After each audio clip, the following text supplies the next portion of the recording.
Hey everyone, and welcome back to another HeroRR video, and today I think it's time we do a long-awaited garage update.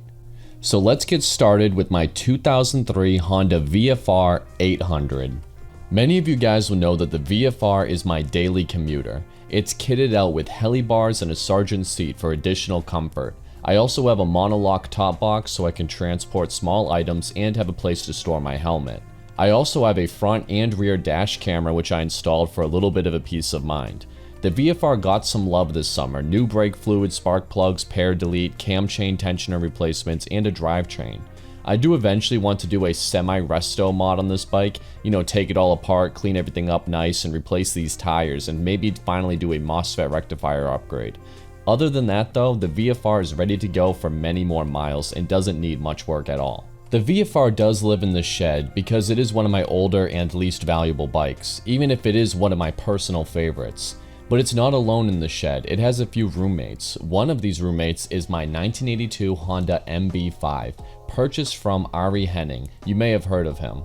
He signed the fender for me and I just think this bike is so cool. I did replace the old square headlight Ari put on it for a more traditional round looking one, but this small 50cc 2-stroke is awesome. It's not fast at all, but it does have a CR80 6-speed transmission conversion. It also has a couple other upgrades too, like a set of CB350 gauges. Although the tach doesn't work, it does have this digital one that does. Most everything doesn't work on the bike: turn signals, horn, brake lights, etc. But I do have plans to make this a fully functional bike. It definitely needs the electrical system gone through, but I think it would make a great project. What a bike, and with the story it has behind it and where I got it from, I don't think I'll ever sell it. And the best part is, it's street legal. Now, unlike the MB5, my next bike is actually one I've been considering selling for a while now, and that's my 2014 KTM 125SX. There's absolutely nothing wrong with it at all. It has been a very reliable and good dirt bike. But the main issue is I don't really ride dirt anymore. I find the process of going to the trails to be a real chore, and the desire to go and have fun is outweighed by my lack of interest in loading the bike up, picking up all the gear, and then cleaning and washing everything down after. It's just more work than I care to do just to go riding down some trails. If I were to sell my 125SX, then I'd get rid of it and replace it with another KTM 450 Dual Sport. I miss my old Supermoto and would love another chance at one again. I had way too much fun on that Supermoto, and even though I didn't ride it a ton either, it was still at least ridden because it was easy to take it out since it was street legal.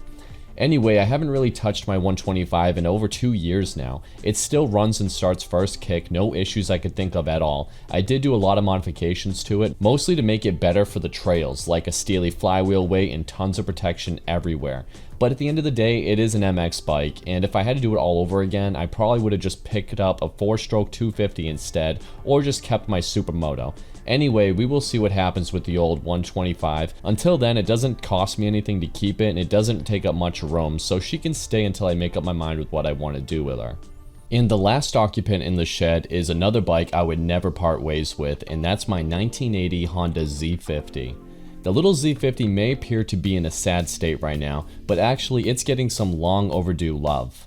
I am in the middle of rebuilding the carburetor and cleaning up the bike really nice. It's been a process, but one that this little bike deserves. One day my kids will ride this bike, so it will literally never leave my ownership unless someone made me an absolutely ridiculous offer. It's a fun bike to work on and ride, but it definitely needs more than a few things. The forks are bent. As mentioned before, the carburetor is in the process of being rebuilt, could use an oil change and a few other maintenance items. Oh, and the tires are flat and need new tubes. But other than that, it's a great little bike and ready for a rider, preferably one that weighs around 50 to 60 pounds and not me. Finally, moving away from the shed and onto my enclosed trailer is the lone occupant, my 2003 Suzuki SV650. This is my newest addition to my collection and my first Suzuki and first track bike. I've never had so much fun than the time I rode this bike around the track. I've been dreaming about going back ever since. I made a small mini series of me working on this bike and then taking it to the track. If you missed it, it's on my channel, you should really check it out. I think I did a great job with it, and the SV has been a pleasure to work on, well, aside from the rusty gas tank I had to clean. The bike has been very reliable and really fast on the track. I have a lot more to learn with this bike, but I've enjoyed every second of it. It has many upgrades, most of them not completed by me, such as the Trek bodywork, Penske rear shock, and possibly some revamped front forks. I did add the most important thing to it though, and that was a kickstand, because it didn't have one when I bought it, and that was a pain in the butt to deal with. I also did add a quick release fuel cap and a few other little things. The only work I have to do to it now is to fix the speedometer. Not sure if I put the speed sensor in upside down or something, but it's reading insanely high right now and the mileage is thrown off too. I think it said something like I did 1,000 miles on my first track day with it, so something is out of whack and I'm gonna fix it before going back. I would consider maybe adding a gear indicator to the SV650 as well, but I think I'd rather spend that money on a lap timer instead so I could help make some improvements to my riding. Anyway, the SV is here to stay. I really enjoy riding this bike and will continue to take it to the track. Now moving on to the garage, we will start with my 2014 BMW S1000RR HP4. This bike is by far the fastest bike I've ever owned. It's not just fast, but it's a real looker. I'm a huge fan of the asymmetrical headlights, and being an HP4, it's a special bike that will always hold its value. A lot of people gave me flack for picking up my S1000RR after saying I didn't want to get a 1000, but as explained in another video, the reason why I bought the 1000 is because I was able to keep my 600.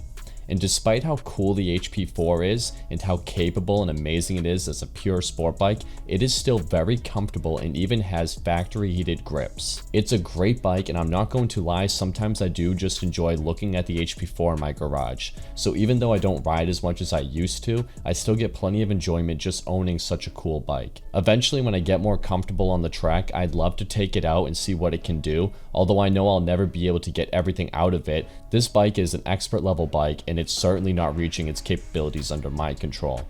A bike I can actually control a lot easier, and by far my favorite of all my bikes, is my 2008 Honda CBR600RR. The Honda looks a lot different than the last time you guys saw it, and that's because, long story short, when I was coming back from the track, my strap worked its way loose and ended up wrapping around my trailer wheel and snapped the clip on and cracked the fairings.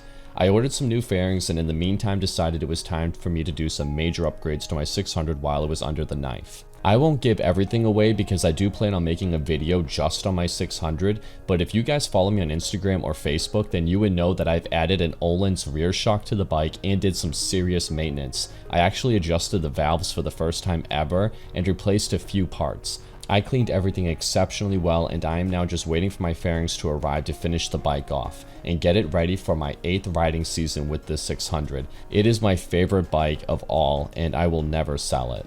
And finally, my last bike here is my 2006 Honda RC51. I've owned this bike for 5 years now, and it's by far my least favorite bike to ride. It is so uncomfortable and heavy, it runs hot, and it's somehow actually slower than my 600. However, despite all of that, it's arguably the coolest bike I own. It may not be fast, but it has a ton of torque and feels strong. It has gear-driven cams and is the last year Honda produced the RC51. Being an SP2, it has all the upgrades, including a bunch I added myself. I know I said it ran hot, and it does, but I did add a manual override switch for the fans and swap them out for 2 SPAL fans, which definitely made a huge difference to this bike. In addition to all that, the RC51 just sounds amazing. These Sato exhaust cans give it the perfect sound. I wish I could start it up for you guys, but I just finished winterizing all my bikes, so there will be no exhaust clips in this video. There's plenty of them on my channel though if you're interested. The RC51 is a special bike, and I don't know if I would ever sell it, but I can't lie, it's just not a great bike to ride on the street. I would love to take it to the track though, where it belongs. I may end up actually bringing my RC51 at the end of this year or possibly next year. I'm just kind of afraid to crash it though. I did that once and it cost a lot of money to replace the OEM bearings, and I don't know if I could ever find them again. A super cool bike, but a classic example of don't ever meet your heroes. I still enjoy the bike a ton and I don't regret getting it at all. Just know if you're on the fence about getting one of these, then you better be ready for the backache. Now, some of my viewers may notice that I do have one more bike to go over, and that is my 2014 Honda CBR600RR SP. You may wonder why it's under a sheet. Well, that's because I've done a lot of work to it and I haven't videoed the work yet, and I don't want to spoil the reveal. It will be a while before we release the next video. We are still waiting on parts, and I'm going to start filming some other videos in the meantime, so please be patient with that series. And finally, I will add one more thing, and that's my car. I figured why not, some people are interested in 4 wheels, so this is for you. This is my 2003 Chevrolet Corvette. It has a manual transmission and has been modified with cams, exhaust, and an intake to make around 405 wheel horsepower. It has a few upgrades since the last time I made a video, mostly on the interior with a touchscreen radio, heated seat covers, and much more to come. I also upgraded the headlights and DRLs. It's been expensive and I have much more planned for the Corvette. But anyway, I think I'm going to wrap up this video here. This is a full update on all my vehicles that I feature on my channel. Anyway, thank you all so much for watching. I hope you all have a Merry Christmas, and I will see you all in the next one. Take care, and bye-bye. News for your little arrows out. Let me live my life, the one I'd better lead. All the plans of fantasies, and we looked at them 11 ways. You said, look at me, I looked away, and you wrote the song I wanna play. I'll write you